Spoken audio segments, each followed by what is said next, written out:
अस्सलाम वालेकुम दोस्तों, मैं हूं प्रवेश संधीला सोशल मीडिया टॉक शो के साथ। आज बड़े दिनों के बाद हमारे साथ मौजूद हैं आमिर लियास राना भाई, सीनियर एंकर, तजज़ियाकार।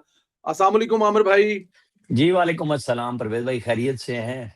बिल्कुल ठीक। आमिर भाई, आपको मैं ऑफ द रिकॉर्ड तो कह चुका हूं, लेकिन मैं इस प्रोग्राम में आपको हज की मुबारकबाद देता हूं। अल्लाह पाक आपके कबूल फरमाए और मेरे सुनने वालों की तरफ से भी आपको और मेरी तरफ से बहुत-बहुत मुबारक हो हज। बहुत बहुत हज का शुक्रिया, ये जो जज़ाकल्लाह। सआदत खुदा की तरफ से आपको नसीब हुई है।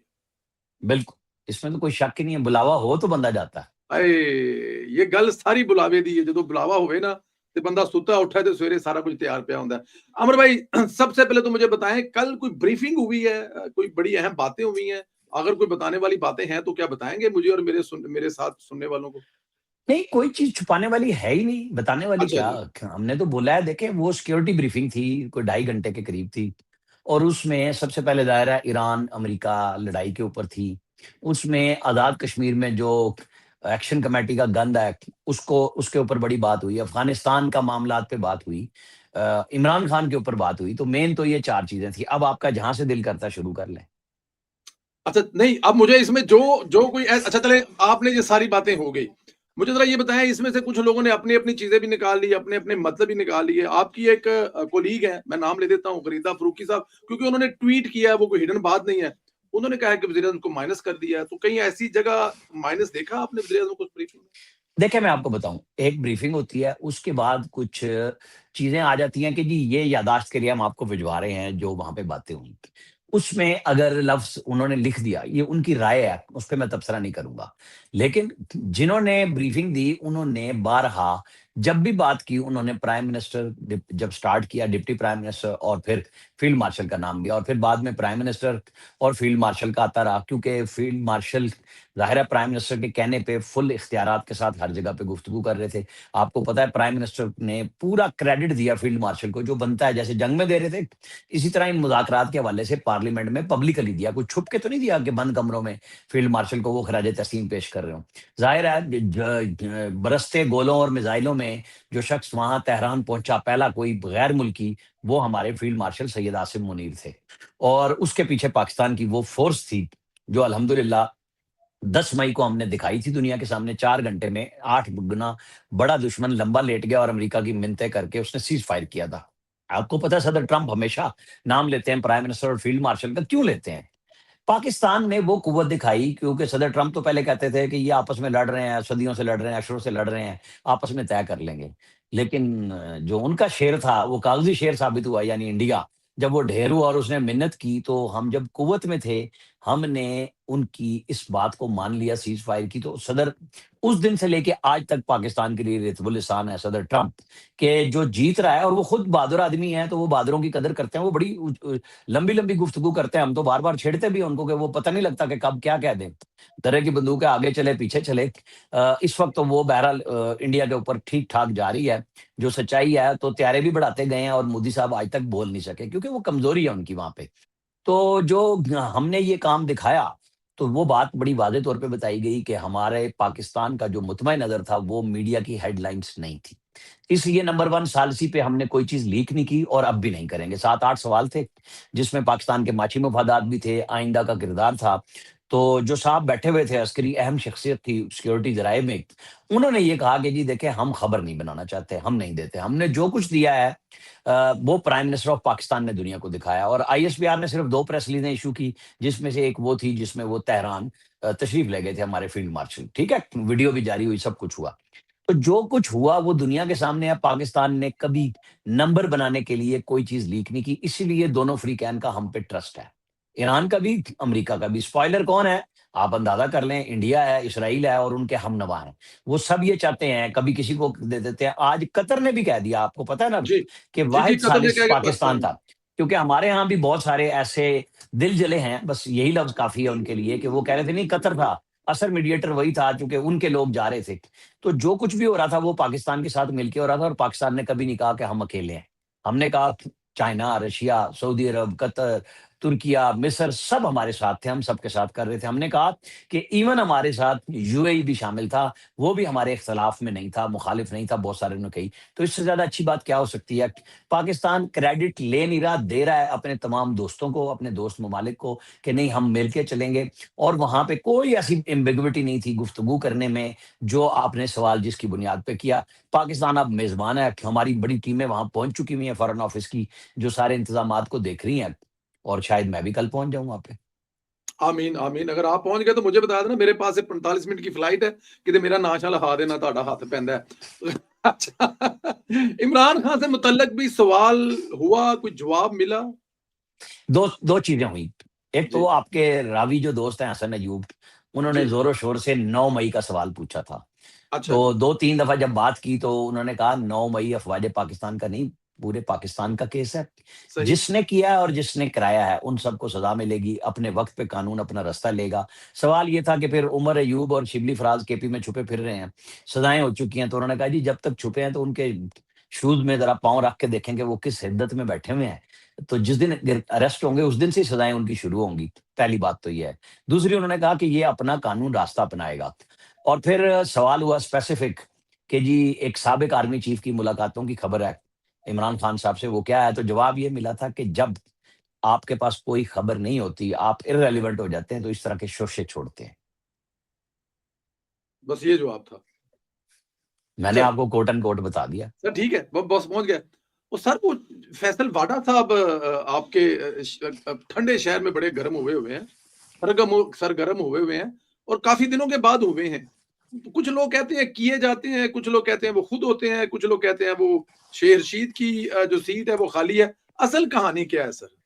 देखें, उनके ताल्लुकात हैं एस्टेब्लिशमेंट के साथ, इसमें कोई शक नहीं है। ठीक है। लेकिन जब उनके बहुत अच्छे ताल्लुकात थे, एक दौर में उन्होंने दावा किया था, इमरान खान के दौर में, कि इतनी इन्वेस्टमेंट आने वाली है, इतना अच्छा कारोबार होने वाला है कि रेहड़ी वाला भी ज़कात दिया करेगा और लेने वाला कोई नहीं होगा। लेकिन वो मरहला तो कभी नहीं आया। वो बेचारे हुँ। इमरान खान ही चले गए, ये भी उनके साथ से चले गए और वो भी चले गए। अब जब वो बोले हैं, तो मैं कल रात राना सनाउल्लाह की बात सुन रहा था। सियासतदान को जवाब दे तो बहुत अच्छा होता है। हुँ। उन्होंने कहा कि उनके कुछ साथी एडजस्ट हो गए या नहीं हो सके कहीं पे, तो शायद इसकी वजह ये भी है, कोई एक आधा कोई और काम था, मुझे नहीं पता। अब ये राना सनाउल्लाह ने कहा है, फैसल वाडा जाने और राना सनाउल्लाह जाने। बहरहाल उन्होंने वो कहते हैं ना, वो आप पत्थर मारते हैं जब पानी में तो फिर तलातुम आता है, लहरें हिलती हैं। तो उन्होंने कुछ लहर-शहर हिलाई है। मेरी अपनी रिपोर्ट ये है कि मामलात बिल्कुल दुरुस्त है। अब होता ये है, मैं आपको एक दफ़ा का वाकया सुनाता हूँ। प्लीज़। सिविलियन साइड का, ये 1 साल पहले मैंने किसी से पूछा, बड़े अहम आदमी से, कि यार ये क्या है? वो कहते हैं कोई इधर करें, फिर मैं आपको कैबिनेट पे भी बताऊँगा ये बात। तो उन्होंने कहा कि यार होता ये है कि कोई बंदा हमें काम कहता है, उसका नहीं होता, वो वहाँ जाके कुछ और शिकायत लगाता है। लेकिन चूँकि प्राइम मिनिस्टर और फील्ड मार्शल तो रेगुलर मिलते हैं, बात करते हैं, तो वो बातें बीच में आती हैं और खत्म हो जाती हैं। ये ऐसे ही है जैसे कैबिनेट खत्म करने के लिए कहा जा रहा है कि छोटी कर दें, बड़ी कर दें। तो जो मैसेज है वो यही है कि जी एडवाइज़र और स्पेशल असिस्टेंट कुछ ज़्यादा हो गए हैं। मेरा जवाब उस पे ये है, हुकूमती जवाब नहीं है, कि हुज़ूर ये ज़्यादातर आपके ही लगाए हुए हैं, तो किसको निकालना है, किसको रखना है? ये भी तो फिर फैसला करना पड़ेगा ना। ये भी फैसला करना पड़ेगा, बात ठीक भी है। लेकिन मुझे आपने जो कहा ना उनके बड़े करीबी तल्लकात हैं। तो ऐसे लोग जो है ना कभी-कभी मेरे ख़्याल में उनके लिए शर्मसारी का बायस बनते हैं। टेबल पे लाके शो में जूता रख देना, इस किस्म की गुफ्तगू करना, लेकिन ख़ैर वो अफ़ोर्ड करते हैं तो इन लोगों को रखते हैं। अच्छा सर, एक और कॉलम लिखा गया, कहा गया कि वो जो 2 ढाई साल के बाद होता है कि हुकूमत जा रही है, कंपनी नहीं चलेगी, कोई ये है, वो है, उसमें क्या हकीकत है? सोहेल बड़ाई साहब ने कॉलम लिखा है, आप पीएमएलएन के बहुत अच्छे साथी वर्कर हैं, उसमें गलत क्या बात है? आप इस बात को छोड़ दें कि हुकूमत जा रही है या नहीं जा रही। हुकूमती वुज़रा राब्ते में क्यों नहीं है लोगों के साथ? हुकूमत इन कॉन्टैक्ट क्यों नहीं है? क्या ये सवाल गलत है? सवाल बिल्कुल गलत नहीं। उठाने का तो बस बात खत्म। बाकी मेरा और आपका तज्ज़िया हो सकता है, वो सोहेल वड़ाइच साहब हमारे सीनियर हैं, उनकी राय है, मेरी इख्तिलाफ़ राय भी हो सकता है, आपका भी हो सकता है। लेकिन उस बुनियाद पे किसी के ऊपर दशनाम तराज़ी करना वो गलत होगा। आप उनकी राय को देखें और अपने लोगों को समझाएँ कि भाई सिर्फ़ टेलीविज़न पे पीटीवी का कैमरा लगा के प्रेस कॉन्फ्रेंस का नाम दे के ना करें। प्रेस कॉन्फ्रेंस में देखें ना, आप सवाल हुए, नाराज़ हुए, उस दिन अता तारा ने फिर सँभाल लिया ना, जब लोग उठ गए जी, थे, तो फिर जी। सवालात भी ले लिए। तो ये रवैया होना चाहिए कि फिर आके बात करें, फिर लोगों से क्वेश्चंस करें पब्लिक में, 2-4 लोगों को ना बुलाएँ, यही तो पीटीआई भी कर रही थी। तो फिर ये सवालात खत्म हो जाएँगे, आप लोगों के साथ इंटरेक्शन बढ़ाएँ। प्राइम मिनिस्टर को भी मिलना चाहिए। प्राइम मिनिस्टर जब पीडीएम में थे, नाश्ते, खाने, प्रेस कॉन्फ्रेंसेस सब करते थे, अब एक अरसे से नहीं हो रही। मेरा ख्याल है कि अगर लोग सवाल उठा रहे हैं, तो उसके लिए बहुत बेहतर है कि आप जवाब भी दें, सवाल भी लें। इसमें कोई शक नहीं है। अच्छा राणा साहब, अभी जो हमने बातें की हैं, इसमें हमने 4-5 चीज़ें ऐसी डिस्कस की हैं, जो कि मेरे ख्याल में नॉन इश्यू है, जो कि इस वक़्त नहीं होने चाहिए, क्योंकि पाकिस्तान जो दुनिया को अमन देने जा रहा है, मईशत बचाने जा रहा है, अब नया हरमुज़ खोलने जा रहा है, 40 साला दुश्मनी खत्म करवाने जा रहा है। तो ये नॉन इश्यू में उलझाने के लिए कौन ये सारी चीज़ें करते हैं कि हम लोग इस तरफ उलझ जाएँ, बजाए कि ये लम्हा नहीं, एन्जॉय करें सर? आप इसको 40 साल ना कहें, ये जी सर। सदियों की लड़ाई है अरब और अजम की। हाँ, बिल्कुल और ठीक है। पाकिस्तान ने उस अरब और अजम की लड़ाई को नहीं होने दिया। जी, पाकिस्तान का वाहिद मकसद था कि मुस्लिम उम्मा आपस में ना लड़े, जो इसराइल की और मुसलमानों के मुखालिफिन की थी, जो अब भी उनकी राय है कि किसी तरह ये लड़ पड़ें। पाकिस्तान के फील्ड मार्शल ने यही तो किरदार अदा किया, उनको क्रेडिट दें कि उन्होंने सऊदी अरब को भी समझाया और सऊदी अरब ने बात मान ली कि आप जवाब ना दें। ईरान ने जब एक आधा अटैक किया, तो उसके बाद फिर ईरान को भी समझाया कि आपको पता है कि हमारे स्ट्रेटेजिक डिफेंस मुआहदे हैं सऊदी अरब के साथ, तो आप इस तरफ नहीं जाएँगे, बल्कि किसी तरफ भी ना जाएँ। लेकिन वो बाकी जगहों पे कहते रहे कि अमरीकी अड्डों पे हमला कर रहे हैं, जब हम पे हो रहा है। ईरान को आप इतना मज़लूमियत का ज़रूर दें कि जब उनके ऊपर आपके दोस्त पड़ोसी ममालिक की सरहदें इस्तेमाल होते हुए मिसाइल हमले हो रहे हों और मुख्तलिफ चीज़ें आ रही हों, तो आप गुस्से में भी आते हैं। तो पाकिस्तान ने वही काम ब्रिज का किया कि हर सूरत में लोगों को पर्सनल डायरेक्ट होने से बचाया, यानी ममालिक को, लड़ाई को। तो यही तो वो डिविडेंड मिलना है पूरी उम्मा को, पूरी दुनिया को। किस कदर महँगाई का हम शिकार हैं इस वक़्त, और हुँ, पूरी दुनिया है। तो वो उसी सूरत में वापस होगी जब ये परसों अल्लाह करे कि जुमे वाले दिन ये कार्ड हो जाए, और फिर मतलब जो एमओयू साइन हो रहा है, फिर वो 60 दिन के बाद उस पे अमल दरामद शुरू हो जाए। बहुत सारी चीज़ों पे अमल दरामद शुरू हो गया हुआ है। बहुत सारी चीज़ें हैं जो अगले 48 घंटों में पब्लिक के सामने आ जाएँगी कि क्या एमओयू है। पाकिस्तान ने तो यही कहा ना कि हम नहीं बताएँगे। बताना है तो वो दोनों बताएँ या वो पब्लिक करें आपस में, जो उन्होंने इलेक्ट्रॉनिक साइन। इवन ये सवाल हुआ कि जब इलेक्ट्रॉनिक साइन हुए, क्या हम बतौर पाकिस्तान कंट्री मौजूद थे? तो उन्होंने उसका भी जवाब नहीं दिया। उन्होंने कहा नहीं, हुँ। साल इस चीज़ के लिए नहीं है कि वो खबरें बनाए कि मैं था, मैं नहीं था। ये वक़्त बताएगा, और थोड़ा इंतज़ार करें। तो ये जो एक लड़ाई हमने रोकी है, ये कोई छोटी लड़ाई नहीं है। पूरी दुनिया इसमें फँसी हुई थी। इसीलिए आपको पता है, ऑस्ट्रेलिया से लेके कनाडा तक, यानी 2 दुनिया के मुख्तलिफ ममालिक और खित्ते और बर्र-ए-आज़म आपको कॉल करके, थैंक यू करके मैसेज कर रहे थे कि आपने सीज़ फायर करके, क्योंकि सबकी इकोनॉमी, आप देखें ना, यूरोप जहाँ आप बैठे हुए हैं, वो पूरा यूक्रेन और रशिया की जंग में किस कदर महँगाई में आया है, वो आप बता सकते हैं मेरे से बेहतर कि वहाँ पे क्या असरात पड़े हैं, और मज़ीद क्या असरात हो सकते थे, हुए हैं और होंगे। लेकिन अगर ये रुक जाएगा तो सबकी बचत हो जानी है ना। यूरोप तो है ही वेलफेयर स्टेट्स के हवाले से चलता है सारे का सारा। लोगों को अच्छी तालीम, सेहत और चीज़ें होती हैं, तो वो जब प्रेशर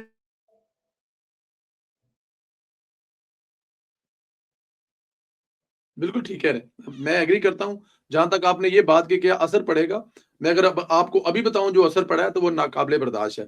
अच्छा, अमर भाई, कौन-कौन जा रहे हैं पाकिस्तान से वैसे जेनेवा, कौन-कौन आ रहे हैं आपके अलावा? नहीं, मुझे नहीं पता, कुछ जर्नलिस्ट 8-10 जा रहे हैं, यही बताया जी, गया है। हम अपने तौर पे जा रहे हैं, अपने इदारा हमें भेज रहा है, उसमें हम जा रहे हैं। ज़ाहिर है एक अहम इवेंट है, जैसे यूएन में भी चले जाते हैं, और ये इससे बड़ा क्या एक कार्ड होगा। तो अगर हमें मौका मिलता है तो आई विटनेस तो होंगे ना हम वहाँ पे, जा रहे हैं इसीलिए। क्योंकि इतना बड़ा काम हो रहा है, पाकिस्तान ने किया है, जिसके लिए हम बातें कर रहे हैं, और आप तो फेज़ 2 के लिए आ भी गए थे, लेकिन इत्तेफ़ाक जी। से वो इस्लामाबाद में नहीं हो सका। तो चलें, वो वहाँ से ही। लेकिन अल्लाह का शुक्र है कि पाकिस्तान की डिप्लोमेसी को दुनिया ने माना है, और जो डिप्लोमेसी पे एक बड़ा इतराता फिरता था, जो घुसपैठिया बन रहा था, वो फारिग हुआ हुआ है इंडिया, इधर-उधर मुँह मार रहा है, उसको कोई बंदा मुँह नहीं लगा रहा। आपने जी7 में देख लिया, सदर ट्रम्प के आगे-पीछे फिर रहे थे मुसलसल, बहुत अच्छे ताल्लुकात हैं। सिक्योरिटी ज़राए भी यही कह रहे थे कि जी किसी भी मुल्क के, जैसे अफ़गानिस्तान पे बात हुई कि जी सऊदी अरब वो रशिया के साथ बड़े करीब हो गए हैं, मुआहदा कर रहे हैं। उन्होंने कहा जी करें। सवाल ये भी हुआ कि अब्बास अराग़ची ने अब चाह बहार इंडिया को जाके दोबारा ऑफ़र किया, क्यों किया? तो उन्होंने कहा नहीं, ये खुद मुख्तार ममालिक हैं, वो आपस के ताल्लुकात आपस में रखेंगे। हमारा उससे कोई लेना-देना नहीं है, हमारे ईरान से बेहतरीन ताल्लुकात हैं। चाइना के लिए हम कहते हैं कि शहद से मीठा, हिमालय से ऊँचा, तो हमारे ताल्लुकात हैं ना, हमारे अमेरिका के साथ भी हैं। तो किसी मुल्क को ये एतराज़ ना होना चाहिए, ना सोचना चाहिए कि उसके साथ कैसे ताल्लुकात हैं। खुद दहशतगर्दी का शिकार हो रहा है रशिया, वो समझता है कि उसे किसके साथ बात करनी है, तो वो देखें, हमें अपने मफादात देखने हैं। हमने अक्टूबर में देख लिया कि ये तालिबान रजीम बाज़ नहीं आ रही। टीटीपी और 2 दर्जन दहशतगर्दी तंजीमों के साथ सरपरस्ती करने में तो हमने जवाब देना शुरू कर दिया है। हमने डायलॉग से इनकार नहीं किया, हम अब भी उरमची में मिले थे। लेकिन जब वो उनको हवाले नहीं कर रहे हमारे और उनकी सरपरस्ती कर रहे हैं, तो जवाब मिलेगा। ये हर मुल्क का जवाब राइट है अपना-अपना। बिल्कुल ठीक है। आप एक अक्सर मेरे प्रोग्राम में बात कहा करते थे कि इससे पाकिस्तान को क्या रिलीफ मिलेगा? मुझे ज़रा ये बताएँ कि ये सारा काम हो जाए, सुलह भी हो जाए, लड़ाइयाँ भी खत्म हो जाएँ, अमेरिका के जो अमेरिका में असासे मुंजमद हैं या कतर में हैं, वो भी वापस मिलने शुरू मिल होने जाए। क्या हमारी जो पाइपलाइन है गैस की या जो हमें तेल सस्ता मिले ईरान से, ये मुमकिन हो पाएगा? पाकिस्तान की आम इंसान को, जनता को, लोगों को कोई रिलीफ मिलेगा इस सूरत में? देखें, जब आपको मुझे पता है कि रेट तकरीबन 20% कम हुआ है, लेकिन अभी भी 13-14% रहता है पुरानी तेल की, तो जी, एक तो पहला रिलीफ तो आएगा। जब ये परसों साइन हो जाते हैं, तो वो यकीनन रिलीफ हमें भी मिलेगा। और हम क्यों ना कहें, जब हम सालिसी कर रहे हैं, लेकिन हम किसी शर्त पे तो नहीं कर रहे कि आप हमें बदले में ये देंगे। पाकिस्तान का दुनिया में इज़्ज़त के साथ नाम लिया जाना, दहशतगर्दी के बगैर लिया जाना, जो हम पे इम्पोज़ कर रहे थे, उनके ऊपर है कि दहशतगर्दी राह एक्सपोर्ट करती है दुनिया में। बिल्कुल चेंज हो गया ना, 360 घूम गया काम। तो सबसे बड़ी इज़्ज़त तो ये है, हमारा सऊदी अरब के साथ डिफेंस पैक्ट हो गया, हमारी फौजी, एयर फोर्स, तैयारे वहाँ पहुँच चुके हुए हैं। इज़राइल को समझ आ गई भी है कि कहाँ हम बैठे हुए हैं। तो सोचेंगे, क्योंकि इज़राइल मदद के लिए वहाँ आया था ना, जी।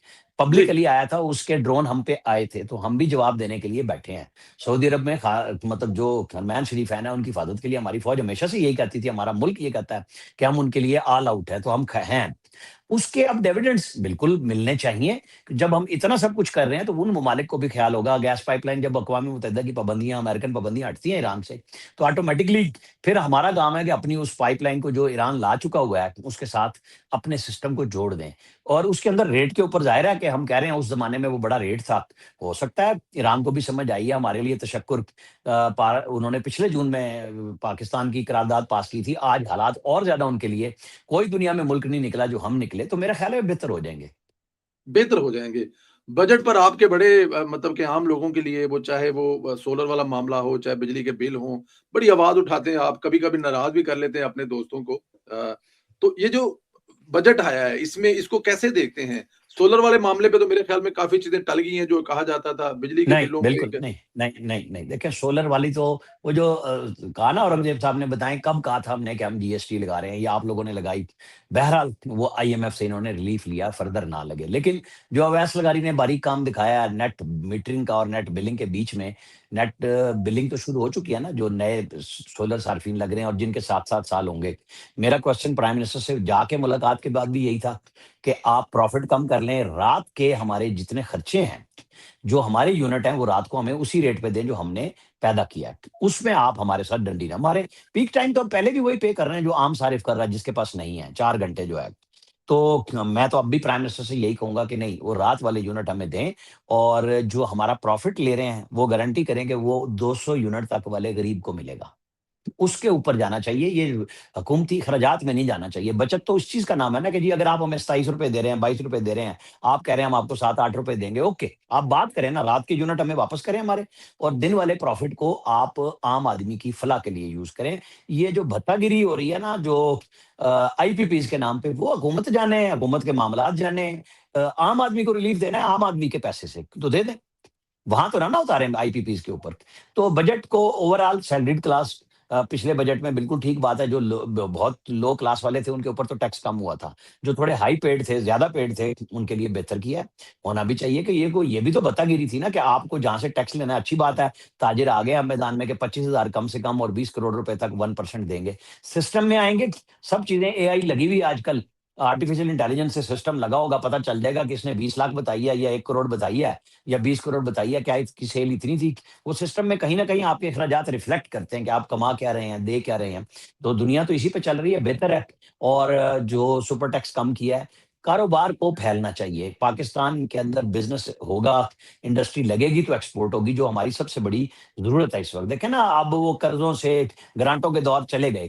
जी, आपका पाकिस्तानी यानी जो आप ओवरसीज़ बैठे हैं, भेजते तो अपनी फैमिलियों के लिए ही हैं, लेकिन पाकिस्तान सही। भेजते हैं। तो बिल्कुल लोग धड़ाधड़ ज़्यादा भी भेज रहे हैं, और भी भेजें, हम तो ये चाहेंगे। एक वो हमारी आमदनी है पाकिस्तान को चलाने के लिए। दूसरा, अब ये है कि हमारी एक्सपोर्ट होनी चाहिए, हमारे यहाँ इन्वेस्टमेंट होनी चाहिए।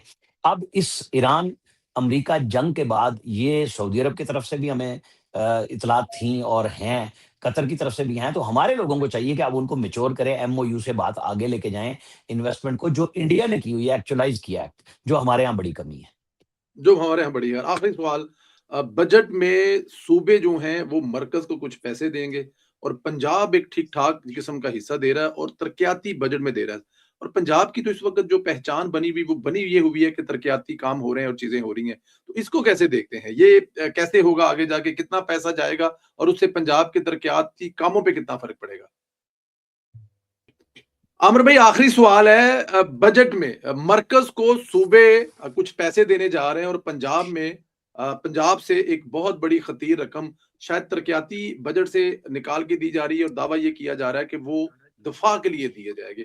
उसको कैसे देखते हैं और पंजाब के बजट के बारे में क्या कोई मुस्बत राय देखिए, है मैं सर? आपको बताऊँ, देखें वो चारों सूबों ने तय किया, चारों सूबों जी, ने अब दिफ़ाए वतन के लिए पैसे दिए हैं डेवलपमेंट से काट के, क्योंकि कहाँ से लाएँ? क्या ख़्याल है कि जो जंग जीती 10 मई को, उसके बाद वो ड्रोन जो हमने यूज़ किए, जो असला हमने यूज़ किया, वो दोबारा नहीं बनना, बल्कि कई गुना बनना है। तो बजट कहाँ से आएगा? बजट इस पाकिस्तान ने ही देना ना। तो वो यही है कि आप कुछ अरसे के लिए डेवलपमेंट काट लें। तो सूबों ने सही बड़ा अच्छा काम किया, चारों सूबों ने दिया। ना सिर्फ पंजाब ने, सिंध ने, बलूचिस्तान का काटा नहीं है। केपी ने भी दिया है। वो कहते हैं ना कि पंजाब बड़ा भाई है, हमेशा से दे रहा है। एनएफसी में अपने हिस्से का भी छोड़ के बलूचिस्तान को दिया हुआ है। तो कोई ऐसा इश्यू नहीं है, ये मेरे ख्याल में ठीक बात है। बाकी पंजाब का बजट कल आया है, उसमें मेरा है एतराज़ कि पेंशन 3.5% नहीं होनी चाहिए थी। पहले ही 7% है, बहुत गरीब लोग होते हैं, मजबूर लोग होते हैं, उस पे नज़रसानी करनी चाहिए। हाँ, पेंशन पे नज़रसानी करने की मैं आपके साथ हूँ और मुझे पता है इसके लिए आपने ज़ाती हैसियत में बड़ी कोशिशें की हैं और बड़े दरवाज़े खटकाए हैं। अल्लाह करे उस पे नज़रसानी हो। भाई बहुत शुक्रिया, सलामत रहें, खुश रहें, इंशाल्लाह अगले वीक फिर आपको तकलीफ देंगे। थैंक यू वेरी मच और होप टू सी यू आपकी टुमारो इन आवाज़ नहीं आ जेनेवा। रही मुझे। होप आपकी टू सी यू तस्वीर फँसी जेनेवा हुई नज़र टुमारो आ रही सर। है।